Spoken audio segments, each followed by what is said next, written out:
Welcome to Pacific Mystery School, and today we are looking into the major arcana of the Tarot of the Spirit. And now we know that arcana means mystery and initiation. So with the major arcana, what's happening is we are walking through the major initiations offered by Tarot. We can walk through them one at a time. It is possible to move through them in order, one at a time.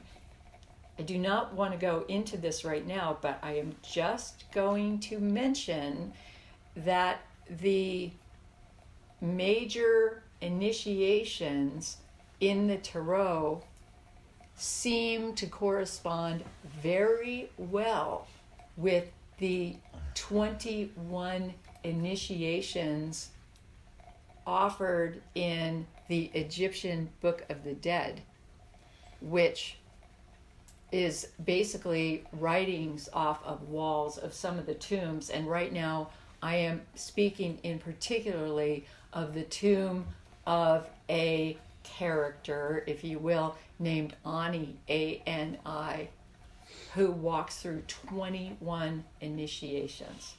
It is said in the Western mystery tradition that these 21 initiations of the major arcana date from Egyptian times. Also, the 1 through 10, by the way, also seems to come from ancient Egypt. It was imported into Greece from ancient Egypt in the 5th century BC. And there was some argument about it. People didn't even want to use a base 10 number system because that base 10 system messed up the other systems that people had been using. So the base 10 number system wasn't always around. But now it is always around. In fact, it is in every mathematical system the planet over. The whole planet now uses the base 10 number system. So in a sense, every time you're using the base 10 number system, you're using a system of the ancient mystery tradition that spelled itself out in these 10 points. In the past, the numbers were the numbers were seen as archetypal, meaning the number had a character all of its own. Now we just think of it as very abstract math. It's very abstract math. But in the past, the number was like an individual going through these different layers and levels. Here's the original being, number 1, and then go in splitting or dividing into 2 or getting attracted to 2. Out of that comes the 3 and so on. So the number system was something that built upon itself. And if I'm going to get off the track, but it would be very interesting to teach that to children, as we start to teach math, and then math would have completely different characteristics. But right now, we're talking about the major arcana of the Tarot, and I have laid out the major arcana of the Tarot, the 21 major arcana cards. We are looking at them on the table before us. Okay, so first I would like to say that there are 21 plus 1, and the plus 1 is actually the 0. So it's the 0 power. And that 0 power has the ability to encompass all of the rest or to be anywhere at any time. The 0 is the field, basically, represents the field of operation, and it also represents the field becoming aware of its own self. That's pretty abstract. Anyway, but the 0 in the major arcana is the Fool. The Fool, right? And the Fool is the designation of the Fool, or one of the correspondences of the Fool is called fiery air. So the fiery air emerges from the universe and then begins to become a manifest being of some sort. But it's like the fiery air of the universe, and fire means spirit, and that's the life force energy, and then air is about consciousness. So it's like the universe becoming conscious of itself in some way, the Fool.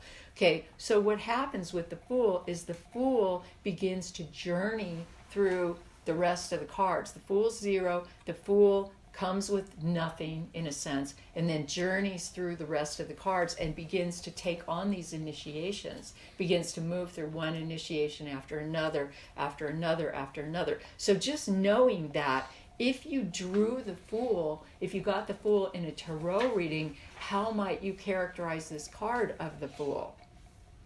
Just make something up. Just knowing what you know right now. You're in the beginning of a journey, something new is happening.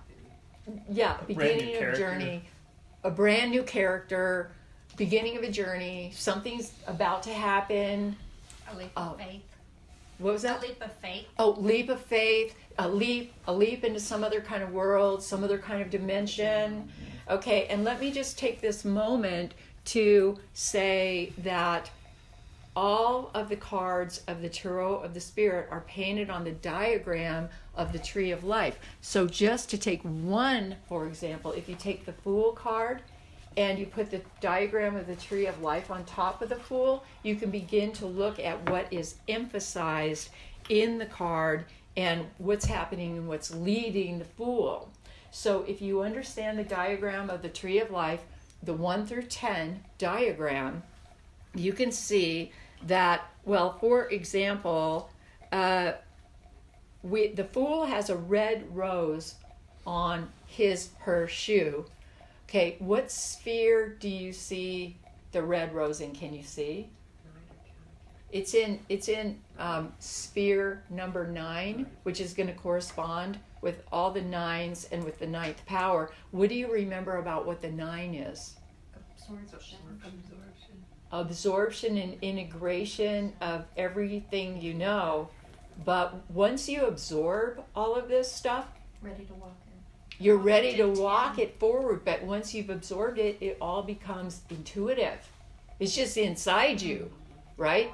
And so the Fool, that's the Fool's left foot that is in the sphere of ready to move forward with everything, whatever has been integrated or whatever she came in with is ready to go. And the red rose designates the red rose of passion. The left foot designates being in the subconscious or the unknown arena. So the Fool is being led with the left foot, which is drawn by passion. Maybe not even remembering everything that took the Fool to that point, that took her to that point.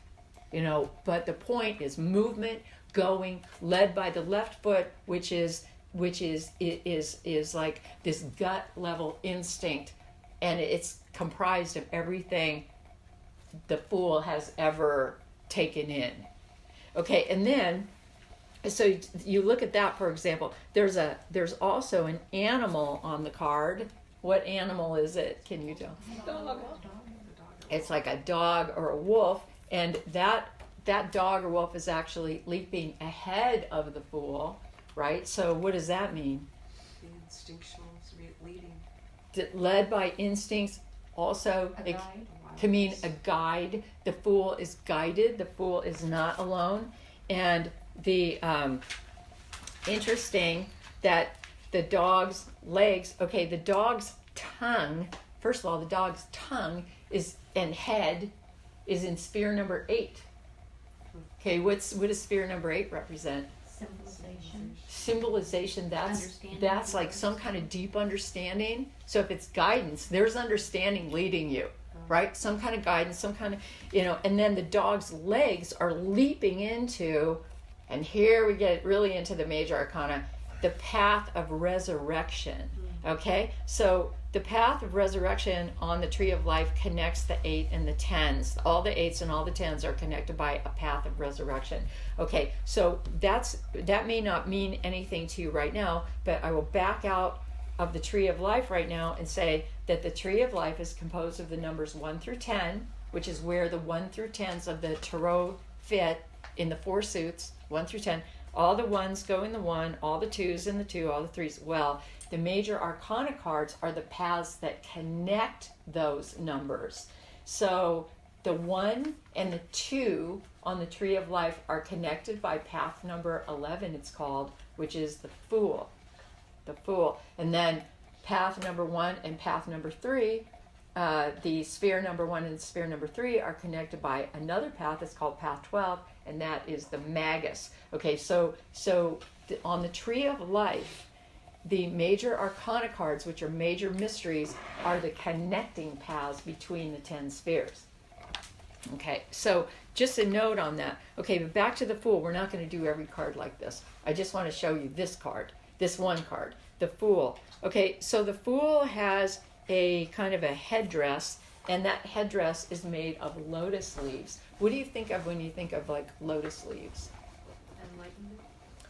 Enlightenment, that's great. You know, enlightenment, meditation, kind of being at one with everything. You know, see, we know a lot about symbolism, right? And that is moving, that is in the sphere number 2, where that shows up. And, okay, so what does sphere number 2 represent? Attraction. Attraction. And the attraction is going to be something that you're drawn toward. So if I were going to say, okay, the Fool is going to be drawn towards something, and it's symbolized by the lotus petals, what do you think the Fool is going to be drawn toward? Enlightenment. Enlightenment, you know, for example. So the Fool is seeking some kind of enlightenment, is moved by maybe unremembered instincts that are centered in the body and driven by this red rose of passion leaping out with the left leg. So all this symbolism is here, and there's so much more too. The Fool is carrying a bag, that the bag is off the Tree of Life. It's over on the side of the Tree of Life. And does anybody know what's in the bag? So the Fool might not even be aware of carrying the bag. It's in the back. It's behind. And there's this bag. Does anyone know what's in the bag? The tools. The tools. You know what the tools are? To like manifest the future. Tools to manifest the Is it future. the, And A tarot deck? probably has a tarot deck, and probably in the back pocket, you know, is a tarot deck. It's so everything he Swords, needs, It's right? like the elemental tools. it's the elemental tools, which would be a wand, a cup, a blade, and a coin, let's say. Okay? And so the Fool actually has everything necessary to manifest reality. But she may not even be aware of it. It's like trailing in a black box behind. But everything is already there.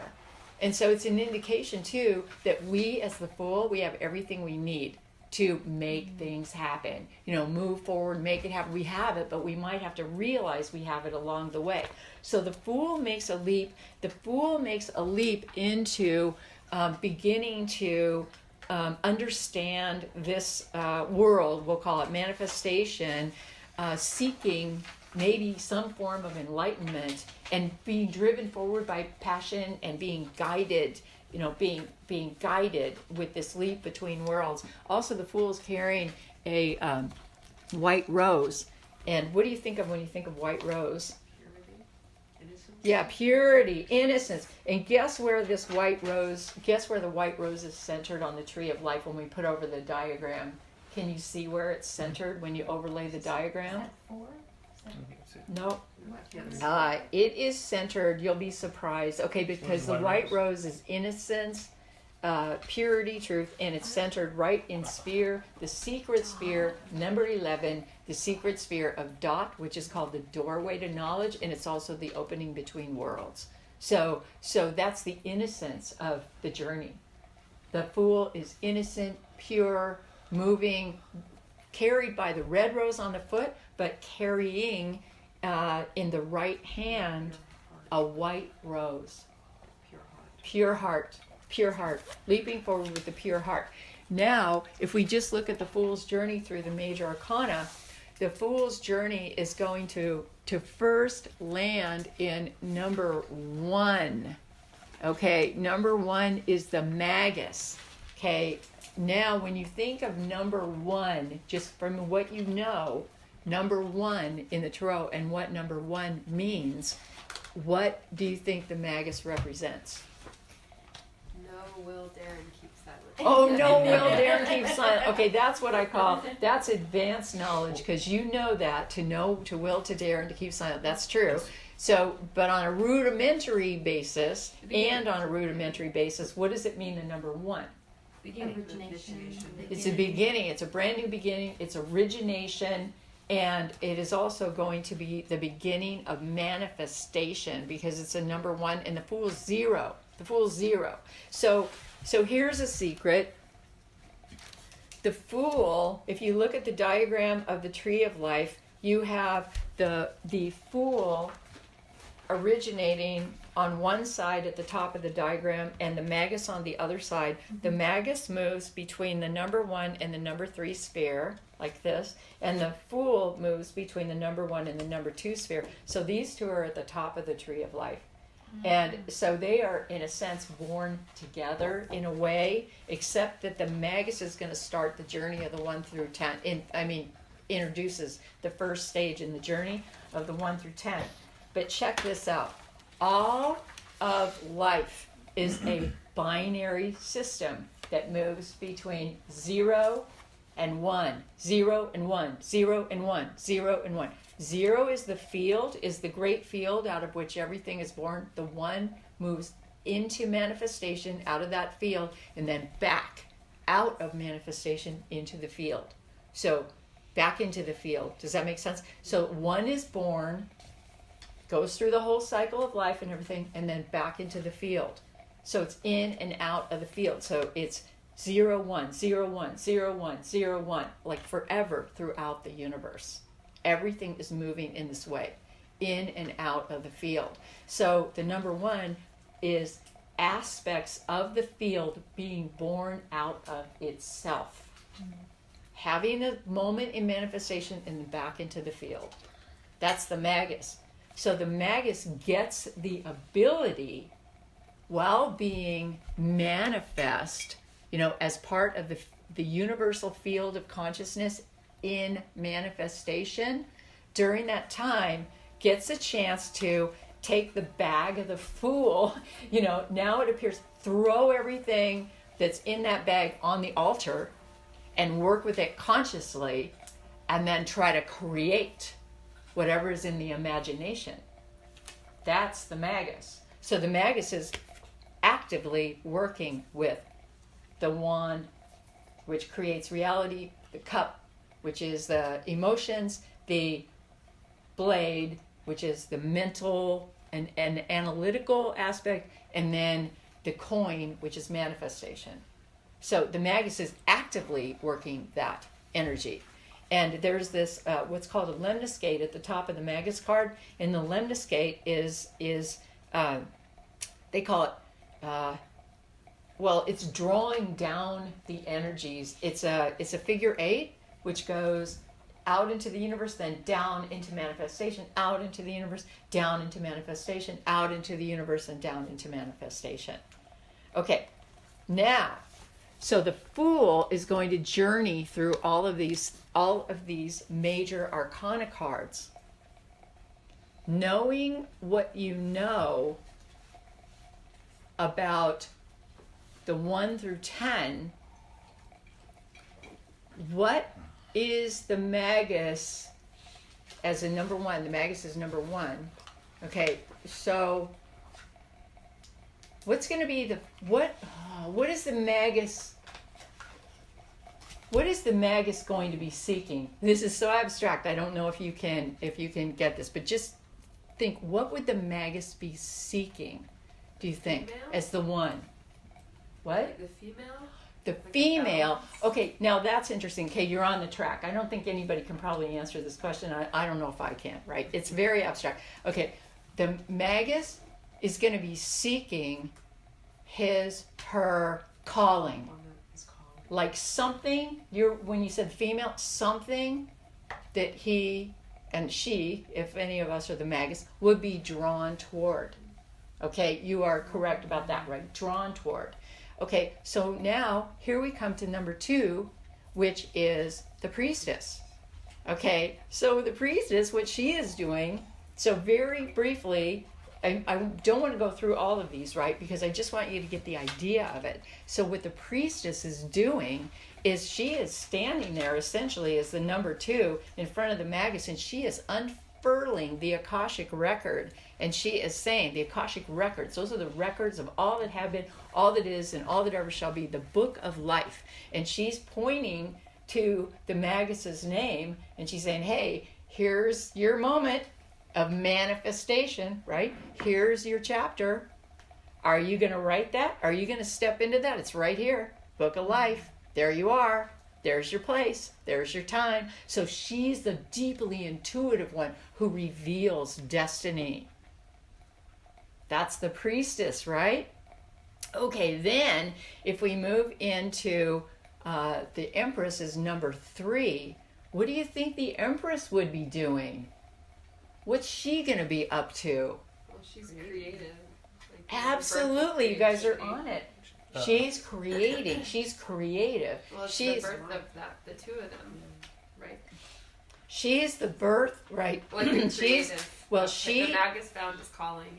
right. The magus finds his calling, we'll say, but the fool's journeying through all this, right? So the fool finds a calling in the magus. It's like the fool tries on the mask of the magus and says, "Okay, I've got all the tools. I get it now." And then in a sense, then the fool journeys to the priestess and says, "Oh, now what?" And she says, "Oh, here's the Akashic records, there's your name," and then the fool in a sense becomes the Empress, tries on another mask. Then what happens? What happens putting on the mask of the Empress? Then you already said it. Creation, birth. You're going to birth everything in the universe. Here it comes. And that's the Empress. She, in Hebrew, every one of these cards has a Hebrew association with it. They all have astrology. There are many correspondences, but the Hebrew associations, right now, one just leapt out at me with the Empress. She's called Dalet, D-A-L-E-T-H, Dalet, and it means door.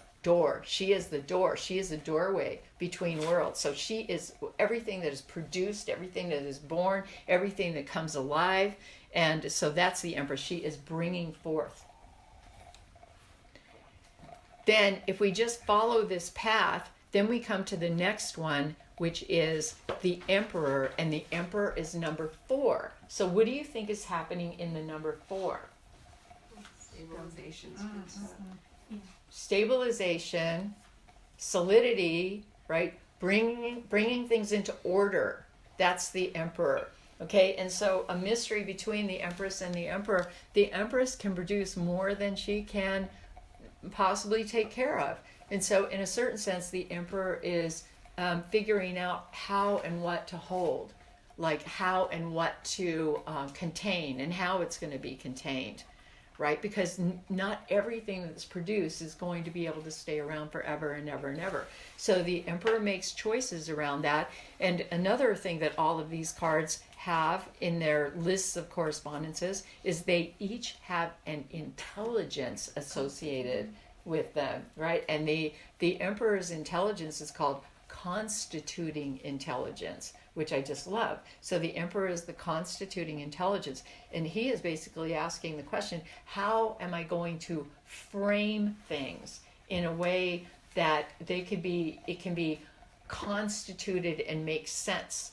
And for example, if you just take the Constitution of the United States, right? That's a perfect concept with regard to the constituting intelligence.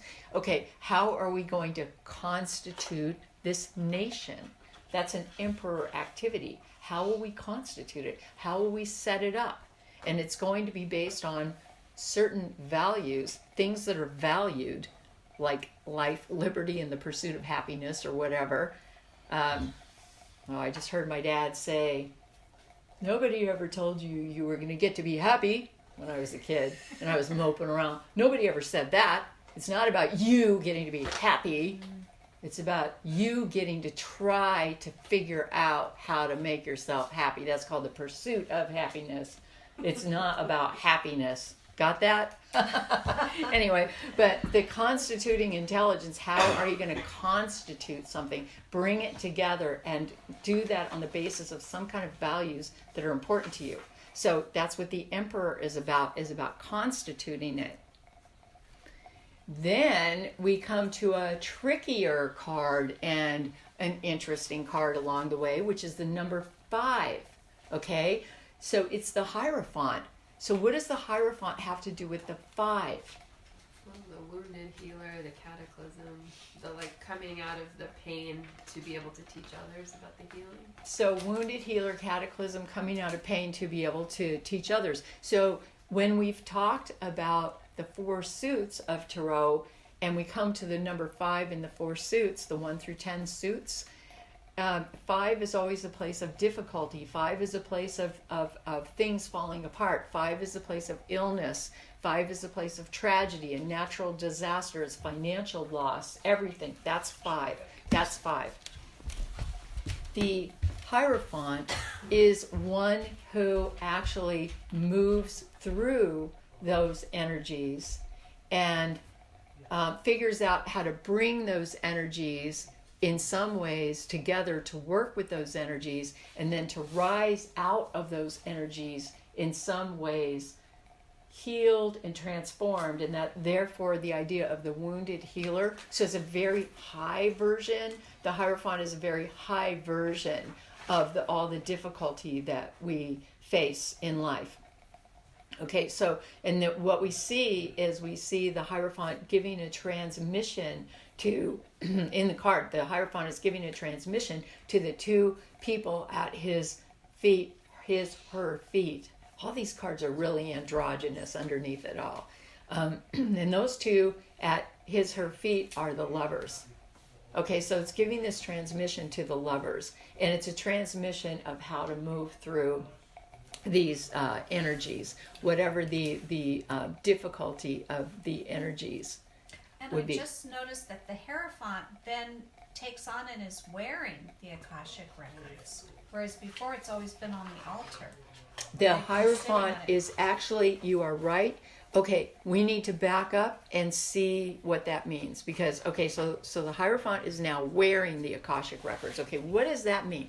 Okay, so if we look back at the Priestess card, what we see on the Priestess card, we see the Akashic records unfurled, and in the Tarot of the Spirit, that has a certain pattern on the card, certain coloration and certain pattern. We see repeating symbolism that goes all the way through the deck. So the High Priestess is holding the Akashic records, and the Akashic records have a certain pattern on them. It's like a gray and white kind of pattern. It almost looks like some kind of print, something like that. And then we see in the Empress that she is actually sitting on top of that scroll with the same print on it. Then in the Emperor card, he is sitting on a cube that contains the same print with the Akashic records, you might say. And then in the Hierophant is wearing the same print, right? Okay, so you can start to see the movement through the whole deck and how it works. And what I'm trying to show you right now is how the 1, 2, 3, 4, and 5 of the major arcana also correspond to the 1, 2, 3, 4, and 5 of the 1 through 10 and the 4 suits, right? So this is like a higher level of that form of initiation. Excuse me. And then we get to the 6, the lovers. Okay, now, what do you think the lovers have to do with the number 6? Just make something up. Think of 6. Synergy, like coming together and 3 and 3. forming a union. Yes, coming together and forming a union. Balance. 3 and 3, and the balance. And I want to go back to 3 and 3 for a second, because the 3 and 3, you could make out of the 3 and 3, you could make 2 triangles. You can make an upward pointed triangle and a downward pointed triangle.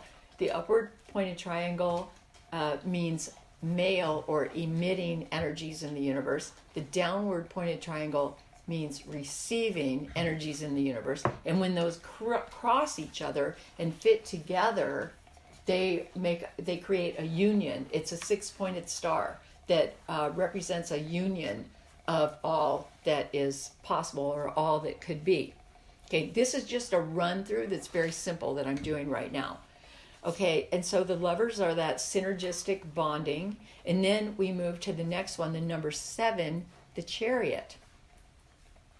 So what do you think of in terms of why is the Chariot connected with number 7? Vision quest, taking a journey into yourself. Right, vision quest, taking a journey. So the Chariot's all about taking the journey. You know, journeys bring power and love into you. That's Rumi. Journeys bring power and love into you. If you can't go somewhere, journey in the passageways of your mind, journey in the passageways of your heart, journey in the passageways of yourself. And so much will be revealed in that place. And that's the Chariot. And the Chariot is ultimately going to be about a leap in consciousness. You can go somewhere, but if you're not going somewhere, you can be absolutely still and enter into a fantastic leap in your own consciousness. Then we move into the next, which is the 8, which is strength. So what do you think? How do you think the 8 would be related to strength? What is the 8 again? Symbolization. Deep understanding. Deep understanding, symbolization. This is after you move out of the vision quest place and all the things that you know to be true. I think it's like accessing internal strength in a way. Accessing internal strength. It's also internal healing. The card is about healing. It's got the 2 snakes going up the central pillar of the tree of life, and it's a healing card. And so just one more time, what do you think it has to do with 8? Sort of solidifying the teachings of what works. So what do you think? Yeah. So what do you think our strength would be based in? Our inner strength. What do we base our inner strength on? What you found in your journey. Yeah. What we discover on the journey all becomes embodied within us and becomes our strength. Both our knowledge that's on the surface and also maybe our deeper knowledge.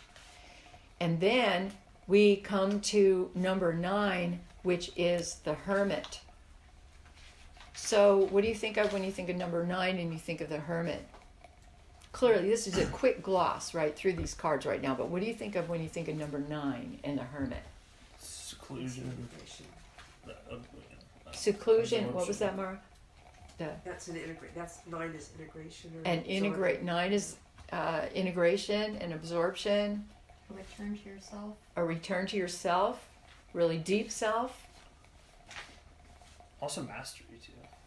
And the Hermit does have something to do with mastery. And so it turns out that this Hermit card really is the mastery that results of the journey of the 1 through 9, the initiations of the 1 through 9, the major arcana 1 through 9. And these are really big initiations that we can pass through. And by the time we get to the Hermit and we're holding all this knowledge within us of that journey of the 1 through 9, that's the power of 3 times 3, the 9. And remember, the 3 is the place of the birthing. So it's the power of 3 times 3. And what were we birthing? We're birthing that thing we were called to. That's the number 2, our calling. We are an original being following our calling, giving birth to that in the world, trying to stabilize it, trying to learn from all the things that go wrong, moving into a deep form of synergistic healing. We're to the 6. We're at the 6 right now. Then we move into the leap in consciousness that comes from trying to go deeper with the knowledge that we're seeking. Then with the 8, that is knowing what we stand for, knowing what we value, knowing what is important to us. But it's a quiet strength. It's a quiet strength. And then ultimately move into our mastery, and the mastery of our own self and our own journey. Or if you're doing a reading for somebody else, they may be seeking the mastery on their own journey. Again, all of the cards have Hebrew letters associated with them, and the Hebrew letter on the Hermit card particularly interests me because this is a card called, in Hebrew it's called Yud, or Yod, as we call it in English a lot of times. And that letter means spark, divine spark. And all the cards have this Hebrew letter, so they constitute the entire Hebrew alphabet. But every single letter of the Hebrew alphabet, well, first of all, those letters are called the letters of flame. It's said that they burned up out of the ground. It became letters, and you could see them burning like flames, and then they go into letters.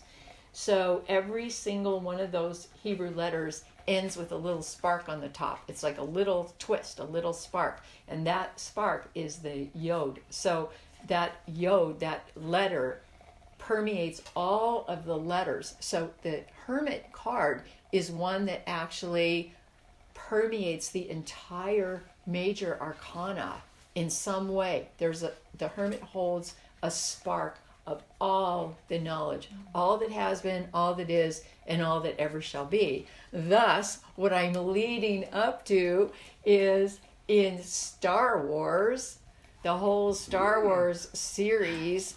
What was the name of the master? Yoda, exactly. So Luke Skywalker is going out. So Luke Skywalker's like the fool, right? And he's on the journey going through all of these initiations. And he finally lands in this place, and he's seeking the master. He's seeking the master. And he sees this weird little guy and who comes up to him, can I help you? What are you doing here? Or whatever it is. And he says, oh, I don't think you can help me. And basically the little guy says sort of like, well, try me. Let's see. Come with me, whatever. Okay, so there they go. Turns out that the little guy is the master, the unexpected master, which any of you could be and are. As the Hermit, you're the unexpected master. You are the unexpected master. Anybody might stumble across you, and you become the teacher. So now, what is the Hermit teach Luke? Do you remember? The powers inside. Yeah. He's got the Use How to move the rocks. force, Luke. Use the force, Luke. Right? That's what it's all about. Use the force.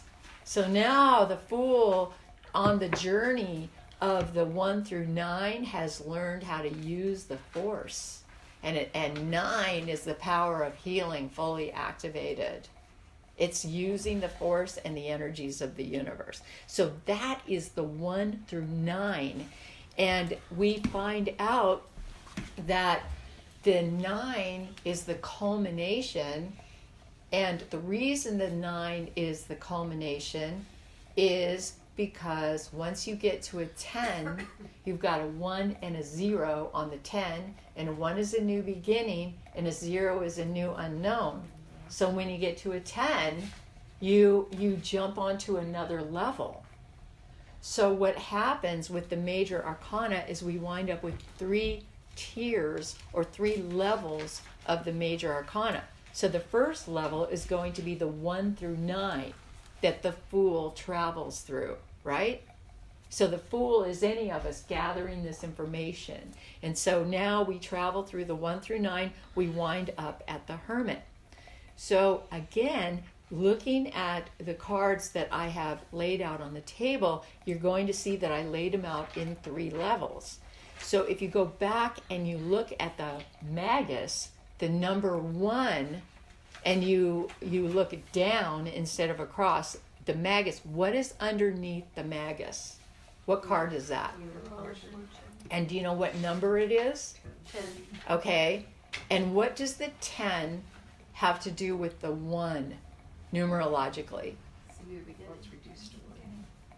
Yeah, it's New it's beginning both plus a an unknown. new beginning plus On a new the planet. new level, which is unknown, right?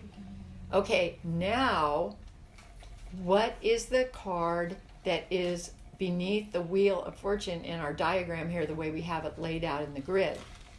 Sun. Okay, and what's the number of the sun? 19. Okay, 19. So what does number 19 have to do with number 10? 9 plus 1. Okay, 9 plus 1, 19 is 1 plus 9, okay, which makes 10. okay? And then with the 10, 1 plus 0 equals 1. So those 3 cards are all going to be related as well. So we're going to have these sets of cards that are related. Now you could even do a reading with those 3 related cards, because it goes back to the Magus. So we have the Magus, the Wheel of Fortune, and the Sun all related. Well, turns out that the Magus is about, so the Magus is about a new beginning, right? A new beginning in manifestation. Then the 10, which is the Wheel of Fortune, is about things shifting, things changing, the wheel turning, and us figuring out how much control we have over that and how much we don't. What parts can we control? What parts can't we control?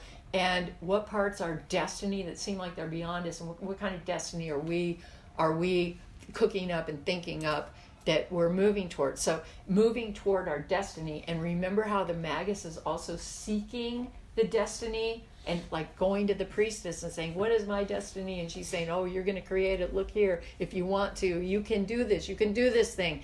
And now the Magus says, okay, I'm going to make a leap into this Wheel of Fortune. I'm going to leap into it, and I'm going to see where it carries me, how it carries me, and I'm going to try the best I can, even though it's very, very difficult. I'm going to do the best I can to stay balanced in the middle while the whole wheel is turning, right? And while I'm pursuing my destiny. Then if we take it to the next level, to the Sun, we say, oh, here is the Magus's ultimate destiny. It's number 19, it's the Sun. So you can do a reading out of that. Okay, so what is the 19, the Sun about? Does anybody know what the Sun is? What the Sun's about, that card? It's kind of about everything working out just as it is in that moment, and being at the right place in your life at the right time. That's true, and it's the Sun. It is about transparency, about shining a light on things, about becoming innocent, just like the Fool holding the white rose. It's about becoming innocent. The lovers are at the top of the tower, and now the tower is restored. The tower is a card that breaks down, takes things down that don't belong. But now we see the lovers at the top of the tower in the Garden of Eden. And it turns out that the Sun is actually the card of spiritual realization. It's the greatest card of spiritual realization in the deck. So the Magus is on the path of realization through the Wheel of Fortune. That's all the vicissitudes of life and how everything is changing and shifting and moving. So the Magus is trying to stay centered through all that while on the path of spiritual realization. So we have this situation where we have these cards connected that kind of leapfrog through the major arcana. But let's go back for a second. The Magus, the Wheel of Fortune, and the Sun. So can you see how the Magus, the Wheel of Fortune, and the Sun would also be connected with all the 4 ones in the 1 through 10? See how that works? There's a connection between those 4 ones and the Magus as the 1. Because the 4 ones are the beginning in each suit, in each area. So in a certain sense, the Magus on his altar, he has a wand, a cup, a blade, and a coin. And in a way, you could call those like the 1 of fire or the 1 of wands. The 1 of cups, the 1 of swords, whatever, and the 1 of coins. So he's got those 1 object each, on the altar, and he is wielding those to begin to bring worlds about. So he is going to work with all those energies, and he is going to transform the world and set the Wheel of Fortune in motion. So, and try to stay balanced at the same time. But the ultimate goal he is going to learn is the spiritual goal of spiritual realization. because in the end, that is what is most important. So According on the to the base tarot. of the Wheel of Fortune, is that his hand holding it? Perfect. Magus' Is that his hand holding it? Yes, I would say that that is a perfect representation. That's the hand of the Magus holding the Wheel of Fortune. But you see, the Wheel of Fortune has two levels to it. It's not just what's in his hand. So you could say he holds his fortune in his own hand. That's what he comes in with in a certain sense. But there's another entire level to it that has to do with the mysteries of the universe. And what we see on the top level, on the upper level of that Wheel of Fortune, is we see alchemical symbols. This is like the mixing and the forming of alchemical processes. We also see the six-pointed star of synergy and things coming together. And in addition, and we also see the letters Taro and tarot, which also become the letters Rota, which has to do with rotation, and Orat, which has to do with oration. Orat, how are you going to explain this? So here's the tarot, the rota, and the orat all working together. So we're going to bring these forward and we're going to bring them out. But even higher than that, we see the Sphinx at the top. And the Sphinx is representative of the great mystery at the top, which means it's not all in control of the Magus. Some of it's in the control of the Magus, but there's a lot that's not. There's a mystery afoot, a mystery. Okay, so how are we going to work with the mystery? So that's what the Magus is up to, and then reaching toward the, the spiritual realization. Okay, so these are connected with the number ones. So he's got those 4 objects of the number ones on that altar, and he's wielding those objects. But in addition, it's connected with the number 10s in each suit because it's numerologically connected, right? Because of the 1 plus 0 equals 1. So the 10 is a completion and a launch into a new dimension at the top of each of those 4 suits. So you see how these cards are connected? So there we have the 3 cards in the major arcana connected, plus it's connected to 8 cards in the minor arcana, being the 4 1s and the 4 10s. So once you start to see the connections that move through the tarot, right now it may sound overwhelming, but it gets easier and easier as you just start to put the grid of the tarot in place. So it all makes sense. So it's not just random. The tarot is not a random Rorschach where you just look and then you just interpret. You can do that. And a lot of people use it that way. But we're talking about here, this is Grand Master of Tarot School. This is Tarot Mastery School. So this is where you learn the deep truth and how the tarot fits together, so you're using it on a completely different level. So for you people who are brand new, welcome. It's like, there's so much, there's a lot to it. But it's very exciting, and the deeper you get into it, the more exciting it really is when it starts to just become natural and you're just working with it, in a very natural way, So, okay, so in the major arcana, when I'm sitting here from this, I'm almost looking at do we have, they're almost other suits? Like this is an other whole suit. This, 1 through 10. It's like another suit of 1 through 10 and another suit of 1 through 10. Okay. So that's interesting. You could call it almost like additional suits, like the 1 through, doesn't quite fit because the major arcana only it's the 1 through 9 instead of the 1 through 10. Yeah. So we're making a leap on the 10. Okay. But it's definitely 3 more levels.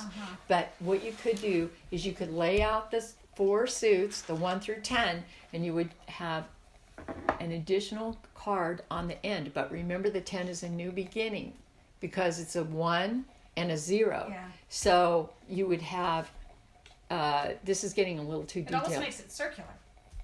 Okay, well, we can put it into a circle. Okay, but we're getting too detailed right now. So just to get back on the track, that we also see, if we just go to the second card, which is the High Priestess, we see that the High Priestess, which is a 2, is connected with Karma, which is an 11, 1 and 1, and then the Resurrection, which is 20, and that's 2 plus 0, and it goes back to 2. But the interesting thing about the Priestess and the Karma and the Resurrection is that the Priestess is the mystical card who's going to take you into your destiny via the Akashic records, right, or whatever. She's going to carry you through the doorway. Well, Karma is the doorway. The 11 is like 2 pillars that you walk through, into the unknown. That's Karma, is like walking through those 2 pillars. And then what happens, you part the veil in Resurrection and you follow that higher calling. It's the angel Gabriel calling you. You part the veil, you walk through the veil, and you become healed and you become whole. It's like you move into another dimension. And all that's connected with the Priestess. Does this make sense? Mm-hmm. Okay, then look at the third one, the Empress. Okay, so here's the Empress. She is giving birth to all that is in the world. We talked about her. Right below her, we have the Hanged Man, which is number 12. 2 plus 1 goes back to 3. And then beyond that, we have the the Universe, which is number 21, and 2 plus 1 is 3. All right, so it goes back to the Empress. And so what's happening in this path of the Empress here? The Empress, the Hanged Man, and the Universe. Well, it turns out that the Hanged Man is a birthing place. It is a womb. I mentioned that all these cards have astrology associated with them, and the astrology for the Hangman, for example, it's called it's called primal water in astrology, and the Hebrew is called Mem, M-E-M, which means also primal water. And so the primal water is like a womb space, and it's a place of going into this very deep cocoon-like space where a transformed being is going to be born out of it ultimately. Okay, and then the Universe is a birthing. The 21, that's the completion of the entire cycle at 21, and that's going to be a birthing into yet another level, another dimension, another part of the path, another part of the journey. So it's a completion of a cycle that indicates the birthing of another part of a cycle, of a new cycle, I mean. Does all that make sense? Those 3 cards, how they fit together? Okay, so the Magus, the Priestess, and the Empress are the only 3 that have 3 cards associated with them, and the rest only have 2. So here we go into the Emperor, the number 4, and interesting, the Emperor is trying to organize everything, getting it all put together, making sense of it all, and standing right behind the Emperor is Death, number 13. 1 and 3 is 4. Well, guess what? What do they call that? Even the best plans. I can't think of the best laid plans. The best laid plans, right? Even the best laid plans. Everything is going to disintegrate ultimately into death, and then we are going to continue on our journey. So however well it's organized. Okay, this is a gloss through these cards. Let's look at the next one. The 5, the Hierophant. So Can you just say that again? How the Emperor relates to the death? Like what? So with the Emperor is all about getting things organized, constituted, created carefully. All this thought that goes into it. Plus, the Emperor is also seeking the guidance. I didn't mention this before, but the Emperor is looking through mystical windows in Hebrew. The Emperor is called He, H-E-H, which means window, mystical window. That's how the Emperor stays in power. The Emperor has got all kinds of guidance, all kinds of knowledge. The Emperor is in service. The good Emperor is in service to people. Everything that the Emperor creates is going to evaporate into death, dissolve into death. So you could say death is standing right behind it. The best laid plans I can't think of the rest of it, how it goes. The best laid plans. Go astray. Of something about men. Of mice. Yeah. I wanted to say mice. Yeah. Okay. So, but everything is going to disintegrate, right? Okay. So then, so into death. So the emperor and death are intimately associated. Isn't that strange and interesting? So, and looking at those two cards together, it's almost like that's the skeleton of it. Oh yeah. Yeah. What's In the that? same way, Yeah. holding a different Mm-hmm. thing in the right hand. Right. So this death looks like the skeleton of the emperor. Absolutely. Cross. The way it's sitting, the way it's, everything about it. Holding, facing, everything. Okay. Then we go to the next one, which is the Hierophant, the Five. And standing right behind the Hierophant, remember the Hierophant is the wounded healer, the one who figures out how to move through all those 5 energies. And right underneath or behind the Hierophant is Temperance, the path of Temperance. And Temperance is, oh my gosh, Temperance is, it's called the dark night of the soul. It's called the desert way, going into the desert on a horse with no name. And it felt good to get out of the rain. In the desert, you can't remember your name because there ain't no one for to give you no pain. That's the Temperance card. That's Temperance. It's like, okay, you're going to go on a journey into the desert and you're going to forget who you are. This is all related to the Hierophant. You're going to forget everything you know about yourself. You're going to forget all your roles in life. And what you're going to emerge with is truth, a deep truth. And that deep truth is going to be related to spiritual enlightenment in a way. And that's because of the astrology on the card, which has to do with Sagittarius and moving into a higher way of knowing within yourself. Okay, so again, you're going to have to look as much as you want to at the astrology on the cards, each one at the Hebrew meanings on the cards. You can also look at the colors of the cards, the symbols on the cards, and look at everything that repeats. Let's look at the next one, which is Can I ask a quick question? Yes. Real quick? Sorry about the Temperance. So would you say that the Hierophant becomes the wounded, or becomes the teacher because Temperance was the path out of chaos? So like the chaos happens and then the Hierophant learns Temperance, and then that's how he or she can become a teacher? So I would say that the Hierophant and Temperance in some way work together, because the Hierophant, in order to become the Hierophant and move through and out of the 5 energy of cataclysm, is a very shamanic card, the Hierophant, because it's like, okay, the Hierophant becomes, I'm going to give a shamanic explanation right now so that you understand it better. The Hierophant goes into the cave and gets devoured by the spirits of disease and death in order to understand what disease and death are.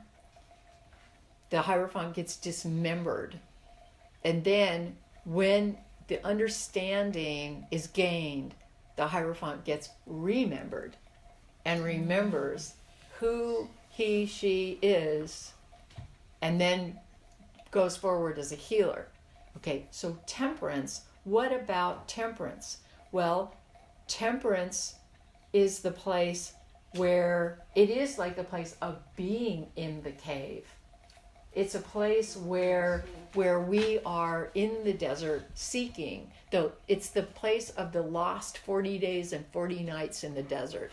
That's Temperance, where we're balancing between worlds in the heat of the desert, and we're trying to seek something. We're seeking the voice of the master. We're trying to follow breadcrumbs. We don't even know what we're doing. We're trying to move into a new level of enlightenment with Temperance. So is Temperance what the Hierophant teaches? Temperance, I would say, is what gets the Hierophant where he is, and can also be what the Hierophant teaches.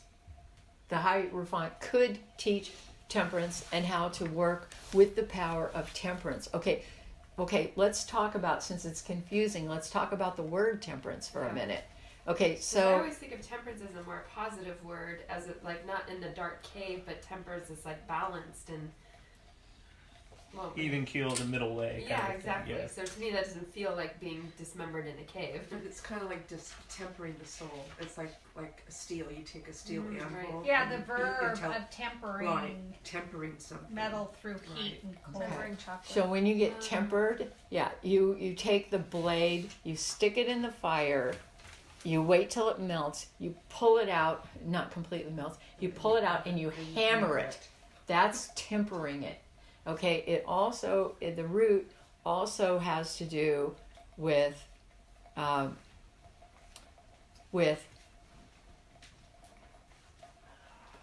sorry, I'm trying to remember something that I want to tell you, and it's eluding me right now.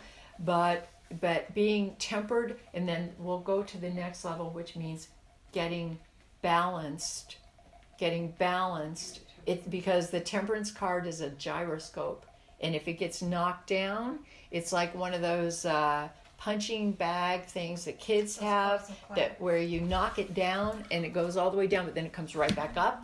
And it keeps doing that. Every time you knock it down, it comes back up. Knock it down, it comes back up. That's the card of temperance. Mm-hmm. The only way that you're going to be able to keep that thing down is if you get it down and you stomp on it till you break it. And if you break it, it's not going to get up anymore and the game's over. Game over. You know. So, but that's what temperance is. Okay, so those are some of the levels of temperance. It's also associated with the balancing and the temperance of for example,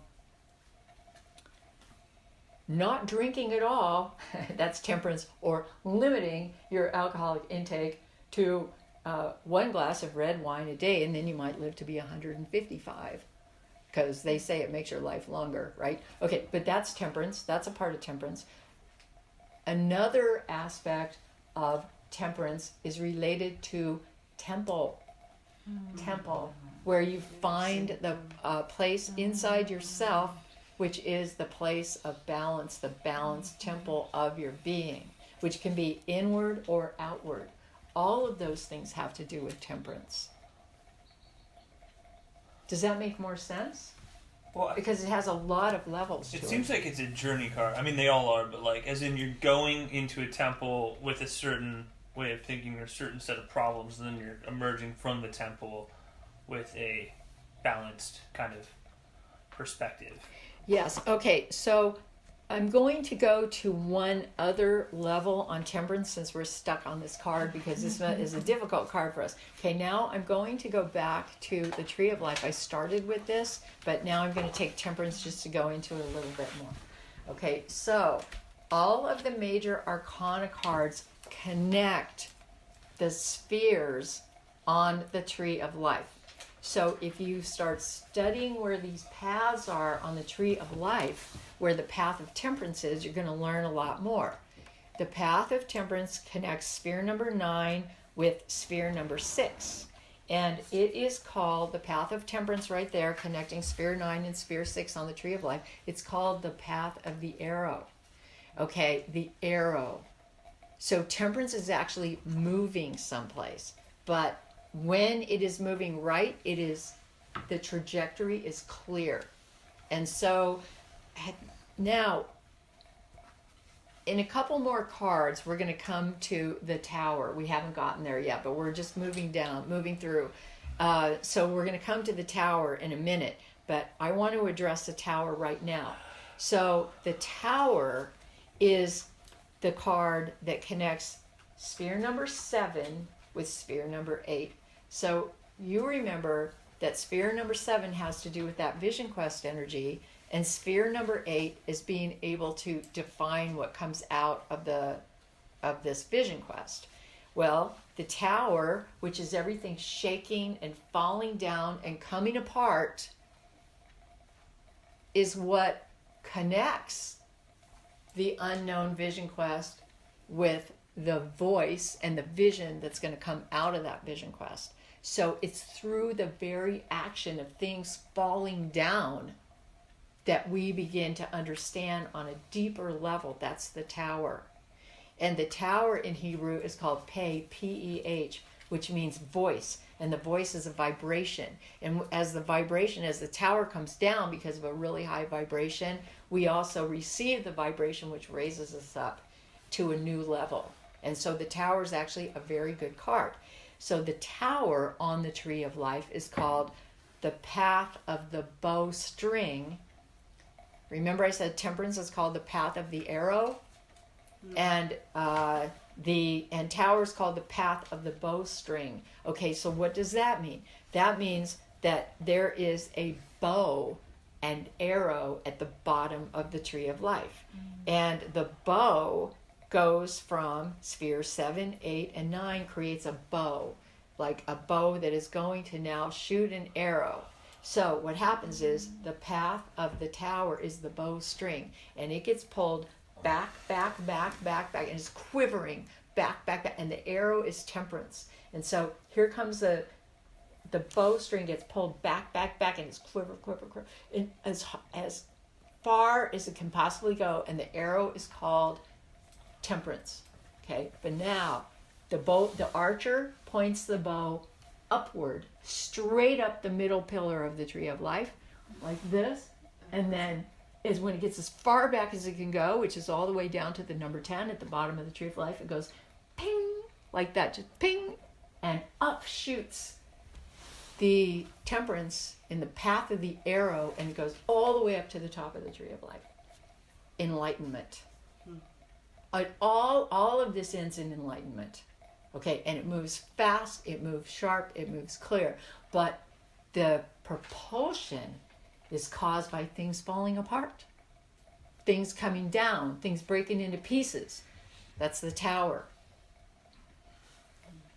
And that is how we learn how to heal ourselves and heal others, and how to move through the five energy and not to get stuck in the 5 energy. So this 5 energy is spiritual struggle, losing our way spiritually. It is broken heart, being inside of a deeply broken heart. It is being in a state of fear. It is being in a state of illness, of disaster, natural disaster. That's all the 5 energy. So the Hierophant learns how to navigate that, and the learning process can be very difficult. And the Hierophant emerges as a spiritual healer teacher through those energies. Okay, so is that more clear about the Hierophant now? Okay, so we're almost finished with this process that I wanted to go through right here. So now the next one is we come to the Lovers, and right behind the Lovers, we have the Devil. Okay, like here stands the Devil, ha, ha, ha, ha, with the Lovers artificially separated from one another on that card. Okay, so one of the things that shifts on the card earlier, remember we were talking about the repetition of the symbol for the Akashic records, which is that color that we saw. It's like that gray mottled color. And we saw that the Akashic record color moving through several of the cards. And now we see it again on the altar of the Devil. But there's something wrong with the altar of the Devil here. And what's wrong with it is it's only half the size it's supposed to be. It's too narrow. Okay, and in Hebrew, the Hebrew name for that card is Ayin, A-Y-I-N, which means eye, or more specifically, third eye. So with the Devil, what we want to happen here is we want a much larger vision. We want that altar to be twice the size it is now. It's too narrow. Like the field that we're working with is too narrow. It's half the size of the Magus's original altar. Okay, and so what we're seeing is a only part of a picture that we need to see when we get to the Devil. Okay, so the Lovers on the Devil card, you're going to see they're artificially chained apart from each other. All they have to do is just lift off that chain and they're free. So once they know that, they can then decide what they really want to do. But the key for them is going to be to see a much bigger picture. Does that make sense? Because the devil is about seeing a bigger picture. It's like, ha ha ha, you're seeing too small a picture. Well, here's another interesting piece about the devil. The devil is Capricorn, and the Capricorn is the most material aspect. So the devil is the most material card in the deck, which that can be great, but the deck keeps moving towards spiritual awakenings and stuff. So if you have only the material without a large spiritual insight, you will be disappointed, in a certain sense, time after time, because we need to develop our spiritual insight, which is what this whole process is about. This is a step-by-step spiritual path that we are working with. Whenever you even do a reading with the tarot, even if you're just doing it for yourself, you are wielding flashcards that have to do with your own spiritual path. And you're seeing it over and over and growing every time you even do a reading. So, okay. What? So are you thinking? No, on the devil, I just noticed the large male testicle looking thing. With the jab. Oh, that's not the spinal column? Oh my Okay. gosh. Now I'm going to tell you guys a secret behind this card. So there are secrets behind a lot of the cards. When the devil card was painted, imagine this when you're looking at the card. It had a huge, gigantic red penis. You can still see that on the card if you look. Whose idea was that? It was done by the painter of the cards who received that in a vision. Right. Okay. So the devil may be also like moving from that very intense kind of action or movement or something like that. But again, part of what wants to come in here is spiritual awareness that needs to be moving with those energies as well. Okay, so the devil, the more you look at these cards and the more you look at the symbolism, the more you're going to see. The more you will see. Okay, so then the next one is, we talked about the tower just now, so let's don't talk about the tower right now, except to say about the tower, my barn having burned down, I can finally see the moon. That's something about the tower, right? The path of the bowstring. But it's connected with the chariot. And on the chariot, we said, look, if you can't go somewhere, travel in the passageways of your consciousness, right? That's what it's all about. So the chariot's a leap in consciousness. And it's when everything falls down, when everything comes apart. And when we pursue our vision quest, in that energy that is falling apart, that's when we get the leap of consciousness that the chariot demonstrates. Another secret about the chariot is that the chariot is the traditional signature card on the tarot. So given that it represents enlightened consciousness or a leap in consciousness, usually a vast leap in consciousness, this is the card traditionally that tarot creators from the Western mystery tradition have chosen to sign, where their signature is.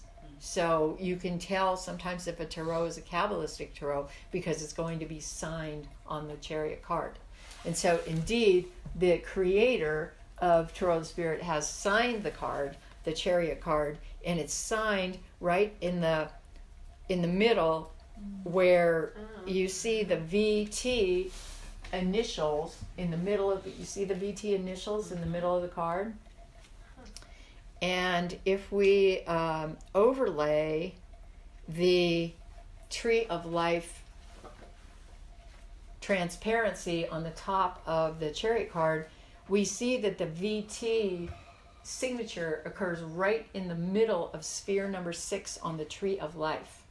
And sphere number 6 is a sphere of synergy, and it's the place we want to live from in a certain sense. Balanced right in the middle. It's yellow, which represents the power of enlightenment. I haven't even talked about the colors of these cards. Every color on these cards is intentional. The whole color system is outlined in the book, my book, Kabbalah and Tarot of the Spirit. In the back of the book, there is a color chart, and I think there's a color chart in Tarot of the Spirit too.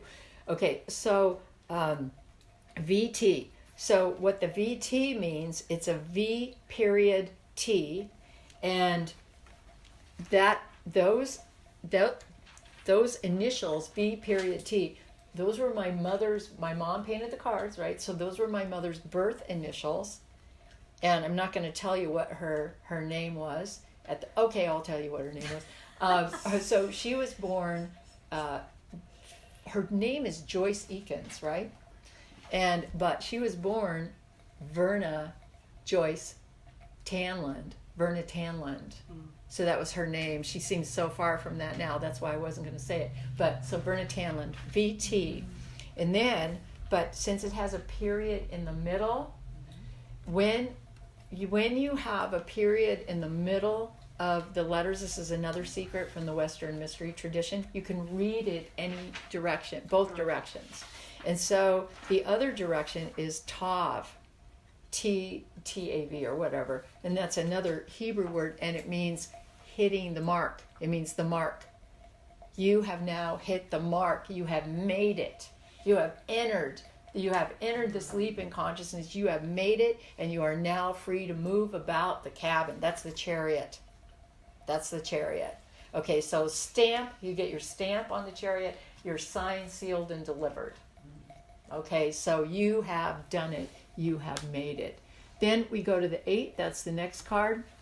The 8 is strength. Okay, and that's where we find our deep values, our deep ability to understand things. Strength is not in yes, yes, yes, no, no, no. Okay, strength on the tree of life connects the number 4 with the number 5. 4 is what they call the power of anabolism, and it's like building up. 5 is the breaking down. It's the power of catabolism, which takes things apart. And those two really work together, the number 4 and the number 5. And sometimes I think of the 4 as saying yes, yes, yes, and the 5 is saying no, no, no. 4 says yes, build it up. That's like the Emperor is the number 4, build it up, and then oh no, no, no, we're going to take it down. That's the death standing behind the Emperor. Build up, take down, build up, take down. Well, strength connects those two, but strength is not in the 4, in the yes, yes, yes, nor is it in the 5. Take it down, take it down, take it down. Strength is in the intuition that stands between the two and makes a decision about what's best to use now. Build up, take down, or any of this form, right? So when we know that and when we understand what constitutes that, we begin to move into our very true and deep identity, which is the star. And the star is like balancing our own lives and ourselves with the universe. It's we see it kind of as above, so below with the star, and your star is rising. Catch the tail of your star and follow your star as it rises, and it's very beautiful. It's after we come to understand the power of 4 and the power of 5, which is strength connects, and then how to work with those two energies and how to move past that and beyond that into our truest and deepest calling in the universe, and to humbly understand ourselves as cosmic beings, cosmological beings, the star. Okay, then the last one is the Hermit, and right underneath and behind the Hermit is the moon, and the moon is it's Pisces. It's moving into the psychic realms of deep intuitive understanding. And so in the moon, what we are doing here, we see a wild and domesticated wolf in the picture of the moon, and that has to do with learning how to integrate our wild and domesticated sides, which we need to do. We need to integrate both of those aspects of ourselves in order to be whole, in order to be complete, in order to be fulfilled. And the moon also says that okay, we might be afraid, we might have some fear in this card, the moon.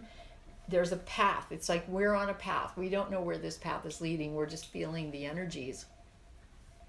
Sometimes that path feels like we're walking down a dark alley and we don't know if somebody's going to jump out at us behind a trash can or something like that. But at the far end of the alley, what we see is a light. So it's like we're headed toward a light at the end of a dark alley or the light at the end of a tunnel. And so what we really need to do in this card, the moon, the task of this card, the moon, is we need to realize that the light that's at the end of the tunnel is actually a very dim reflection of the light shining from our own beings in the moon. So what we want to do here is we want to turn up our own light and understand that the light's really coming from ourselves. And once we turn that up to the fullness of itself, it illuminates the whole alley. Everything becomes illuminated. We are not headed toward some light in the distance. We are the light. And that's what this card teaches. We are the light. Okay, and what are we doing? What are we doing? What are we using this light for? Interestingly, those two wolves are flanking, if you will, a new world. It's a new world. We are in the business of creating a new world. And what we need to do to create this new world is turn up our light, balance our wild and domesticated sides. Oh, back to the domesticated town where chaos will eventually break loose if that town gets too rigid, So the very rigid side of the town, that's our domesticated side.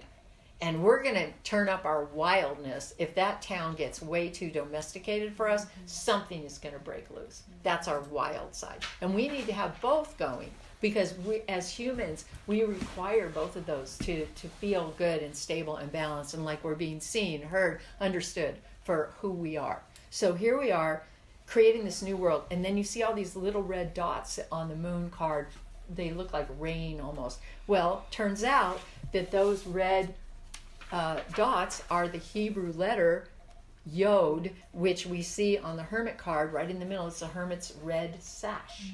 Okay? So the moon stands together with the Hermit, and it's all about creativity and learning how to use the Force, Luke, to create a new world with everything that you have and turn up your inner light. It is about you turning up your inner light. So this is the briefest gloss over or romp through the major arcana, and you can see how those cards, each one can become an initiation, right? But it all goes back with the major arcana, it all goes back to the 1 through 9, and let's just call it kind of the grid of the 1 through 9. So if you understand the grid of the 1 through 9 and how it moves through the Magus, the High Priestess, the Empress, the Emperor, the Hierophant, the Lovers, the Chariot, Strength, and the Hermit, you have got this figured out. So look at the numbers first, and then go deeper. When you read Tarot of the Spirit, go deeper into the correspondences at the beginning of each one of the major arcana cards. I just opened to the moon in Tarot of the Spirit. Okay, so, and the the correspondences would be the esoteric qualities, Hebrew attribution, Kof, which means back of the head. And in the moon card, she's got a chignon at the back of her head. Okay, that's what they call the secret chakra, the secret 8th chakra of the medulla oblongata. And it's right there at the back of the neck. And so that is, they call that the primitive brain, or where all the information of the universe enters. So what I'm saying is you can go into these esoteric qualities and study them more deeply. Astrological attribution, Pisces, intuitive understanding. It's the 29th path that moves between 7 and 10. I'm not going to go into that right now. The intelligence is called Corporeal Intelligence, and it has to do with sensing, feeling it in your body, feeling everything that's going on. The veil, there's a veil to each one of these cards too. The veil is you can't see in the dark. And this card says, oh, yes, you can. Oh, yes, you can.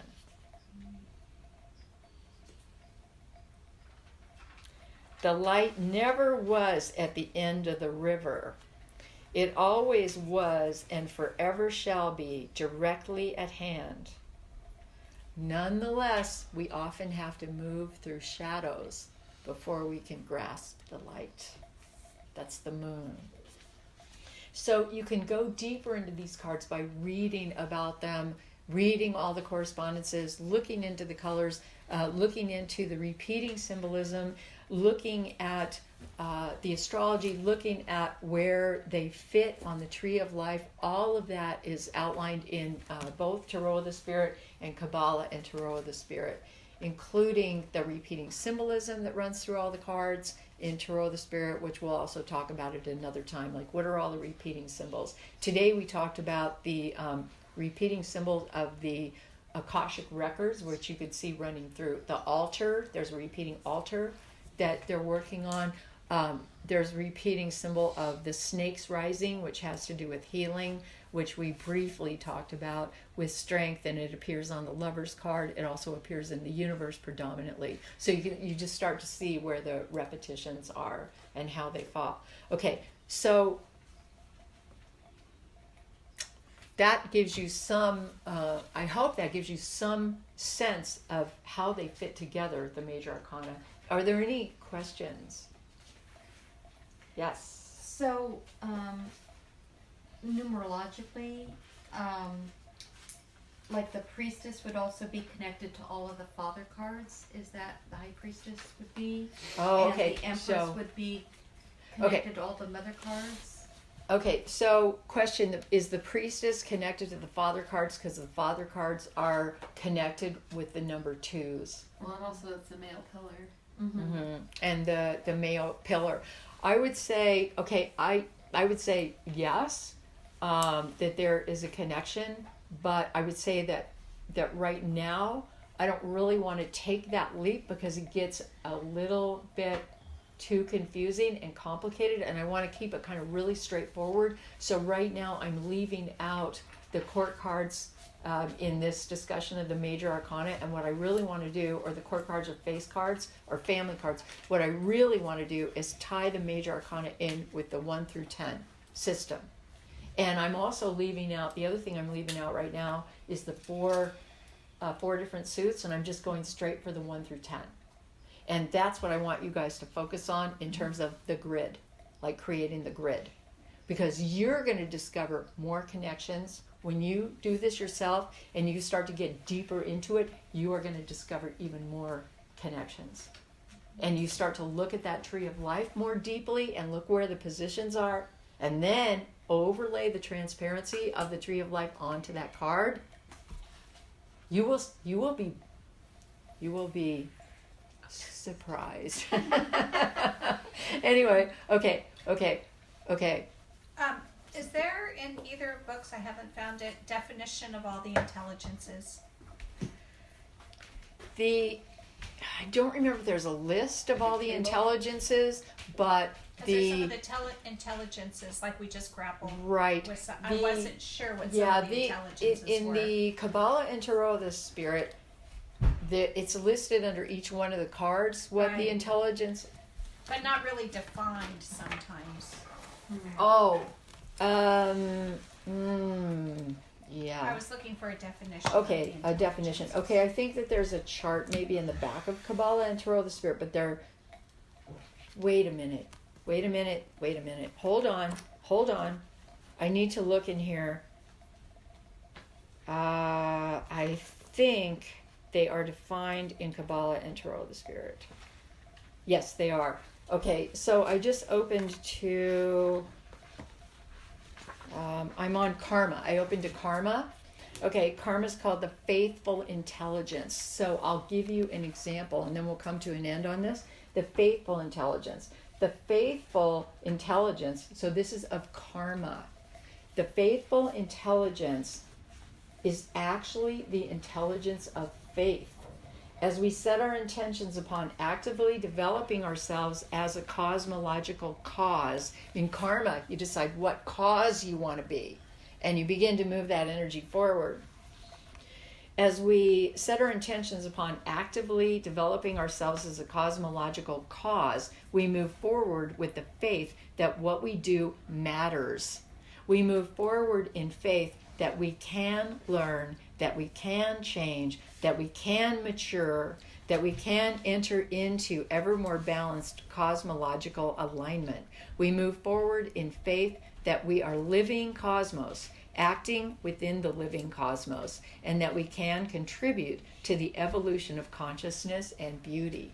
So that's the faithful intelligence. So yes, each one of them is outlined in this book. In each of them. In each of them. Okay, so is there anything else? And we'll come to an end. There is a lot more. This is only the beginning. We are barely scratching the surface of the major arcana and the tarot in general and as a whole. But we're going to end right now, and then you'll have to take your studies to the next level with both practicing with the cards and reading about them and just letting it come in deeper and deeper. All right. Thank you. Thank you for your kind attention, one and all.